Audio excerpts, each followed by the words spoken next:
রাতের ভোটের এসপিদেরও ওএসডি অবসরে পাঠানো হবে আসিফ মাহমুদ। বড় একটি খবর এটি নিঃসন্দেহে, এবং খুবই স্পর্শকাতর। প্রশাসন, পুলিশ, তাদের উপরেই আসলে এই সরকার নির্ভর করছে।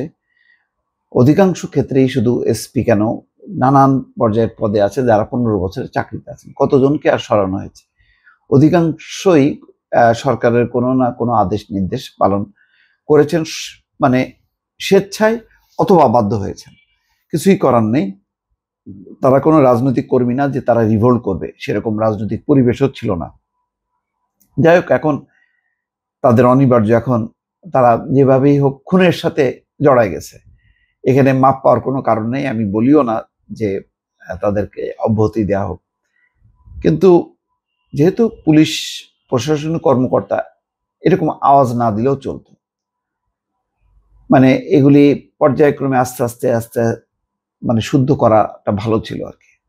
হঠাৎ করে এইভাবে যদি ঘোষণা দেওয়া হয়, তাহলে প্রশাসন এবং পুলিশে একটা অস্থিরতা তৈরি হবে। আর এই গুরুত্বপূর্ণ সিদ্ধান্তগুলো আমি মনে করি যে আরো উচ্চ পর্যায় থেকে অ্যানাউন্সমেন্টটা হওয়া উচিত, বা দাপ্তরিকভাবে, মানে কারোর দায়িত্ব নিয়ে এভাবে বলা, মানে সরকারি স্পোক্সম্যানকে, সেটাও বুঝতে পারি না। যাই হোক, আসিফ মাহমুদ, সজীব ভুঁইয়া তারা আন্দোলনের নেতা, বয়স কম হলেও হয়তো সরকার তাদেরকেই মুখপাত্র হিসাবে বিভিন্ন গুরুত্বপূর্ণ সিদ্ধান্ত তাদের মাধ্যমে জাতিকে জানাচ্ছে।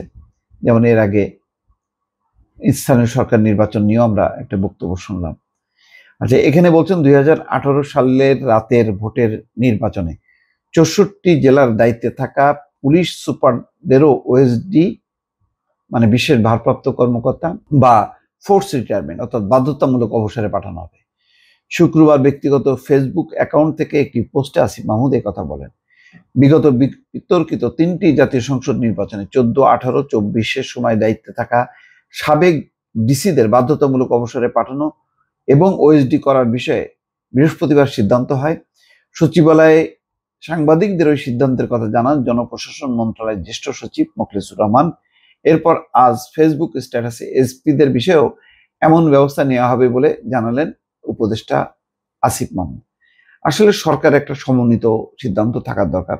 এই টোটাল প্রক্রিয়ার সাথে ডিসিরা তো নির্বাহী কর্মকর্তা, রিটার্নিং অফিসার, এসপিদের দায়িত্ব ছিল পুলিশ প্রশাসন এবং নানান পর্যায়ে মানে সহকারী প্রিজাইডিং অফিসার, রিটার্নিং অফিসার, কার কি দায়িত্ব ছিল, কতজন বাধ্য হয়েছে, কতজন স্বেচ্ছায় এই ক্যারিকেচারের সাথে যুক্ত, আরো একটা আমার মনে সময় নিয়ে তদন্ত করে সিদ্ধান্ত নিলে ভালো হতো।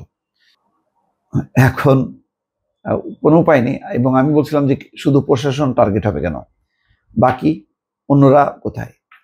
সবচেয়ে বড় কথা হলো যে এই যে 3টি যে সিইসি, হাবিবুল আওয়াল, নুরুল হুদা এবং প্রথম 14 সালের যিনি ছিলেন রকিবউদ্দিন, ওনারা কোথায়?